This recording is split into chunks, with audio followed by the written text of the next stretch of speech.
Well, we've just heard the Ansell Babes being talked about, and the favourite player of many people who saw the Ansell Babes was definitely Ian St John. Now, Ian St John's gone on to be a TV personality, but we met him at the Centenary dinner in the Hospitality Inn in Glasgow, and the first question that I asked Ian St John was, how come the Ansell Babes were known as such?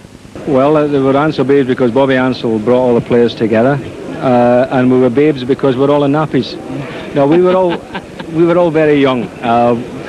We were all teenagers when Bobby got us together, so we ended up, funnily enough, all playing in the first team when we were 18, 19, some of them 17. Billy Huns, I think, was 17. So we were nicknamed the Babes by the press, and it was a name that stuck to us. Now, when you played with them, you must have many memories of playing with Motherwell. I know we've been asking fans and they've mentioned your name and they've talked about some of their special memories. Are there one or two that you could share with the fans that are a wee bit special to you? Well, you're going back a year or two. There are many games that I remember from Motherwell. But there were so many good ones, because we had such a good side that there were games where we would win by 5, 6, 7. Even 9. That's right. We beat Flamenco Brazil 9, which was a tremendous result because they scored first. And we thought, what are we up against here? These little black fellas. But then we went on and murdered them, scored 9. But that's the kind of thing that was happening at Motherwell. I mean, it doesn't matter who we were playing, whether it was Rangers, Celtic, we were beating everybody. And it was great days for us. And we didn't win the league, but I think that was because we were inexperienced and we maybe needed a player or two defensively. But it was entertaining football for the fans. Well, I would think any fan going along and seeing his team knock 7 goals, and I think he'd be quite happy about it. And that happened not once or twice, that happened regularly at Motherwell. Now, you're being modest because I know that, or I believe that you hold the fastest hat-trick in history, is that right? No, not history, no. It was a very fast hat-trick one day at Easter Road when I scored 3 goals in 2.5 minutes. I will tell you this, I was shattered just running back to kick off.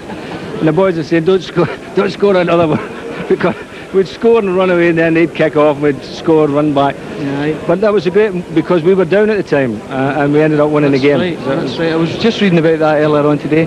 Now, you came back as manager to Motherwell in 1972, 73? 73, I think, 73. Yes. Was that an intentional move to come back as a manager to a club? No, I had finished playing then. I just retired from the playing side, and the Motherwell job was up. And I was asked if I would like it, and I came up and took it.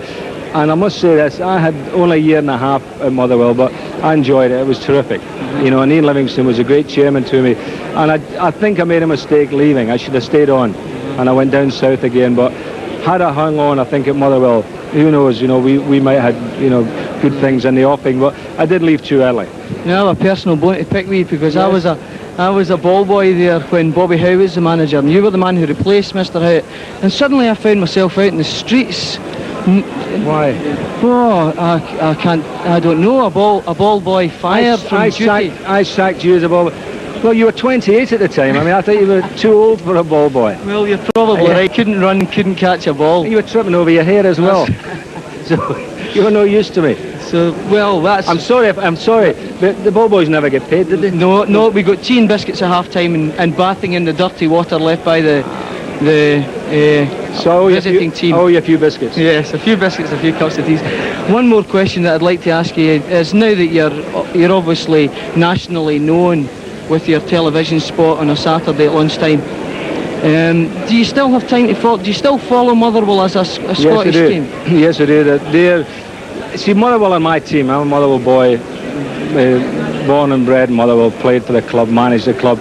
I am Motherwell through and through, so on a Saturday, doesn't matter where I am, whether I'm watching a television set to catch results, or it's a newspaper or radio if I'm in the car, it's when it comes up to the Premier League, how did Motherwell get on?